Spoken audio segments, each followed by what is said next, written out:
ketogenic diet. So you have to have 60 to 70% fat.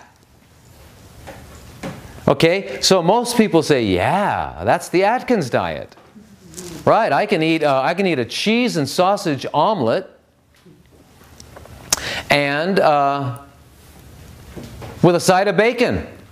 Yeah, you can do that, but you won't be alive too long, right? Because that's just not the diet that we need. But to get 60 to 70% fat with a vegan takes a while. So we've kind of developed a number of recipes that come out to be good. How do you make uncooked raw vegan food that's 60 to 70% fat? How do you make it good? And what is it? What do we do? In order to do this, this is not something you can just randomly do on your own until you know what you're doing. You've got to have an ability to check your ketone levels. Why do you have to know what you're doing? Because remember, when the sugar goes down too low and you start producing ketones too much, you can get what's called ketoacidosis. This is what happens to type 1 diabetics. Type 1 diabetics who don't have any insulin wind up going into ketoacidosis, and you can die. So it's not something you can just lightly do. You need to do it with medical supervision, with a group that knows what they're doing, what they're looking for. And you keep your ketones.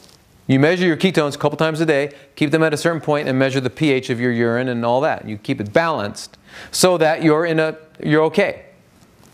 So 6 weeks. You do 6 weeks of it. Once you leave here, you can have a regimen where, and you can figure it out on your own. You can do 1 month of a ketogenic diet, followed by 2 or 3 months of eating a healthy 80-20. Now remember, if you say, I want to eat a little bit of cooked food, I want to eat a little bit of steamed vegetables, I want to eat a little bit of this stuff, or whatever it is, you have to understand, it's not that you ever need this stuff. You're doing it to feed your tongue. But that's okay. It's okay to do things to feel good, because you have to. If you don't feel good about what you're doing, if you feel like you're a victim or you're deprived, that's not good. That's going to affect you negatively. That's going to affect your immune system negatively. So if you think, I'm never going to be able to eat that again, oh my God, then that's not a good thing.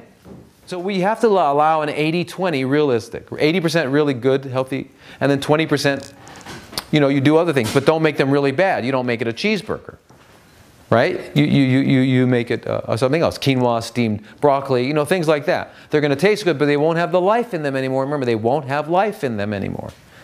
They won't have energy in them anymore. Okay, so as a maintenance thing, so let's say you do 3, 4 months, 2 months, whatever, depending on your situation, you'll know it, of eating that way, and then followed by a month, or if you have to, 6 weeks of a ketogenic diet, which will, remember, if those guys start to grow again, they shrink up. You take away their fuel, you pull the plug. It's really quite simple. It's beautiful. I want you to remember something about eating.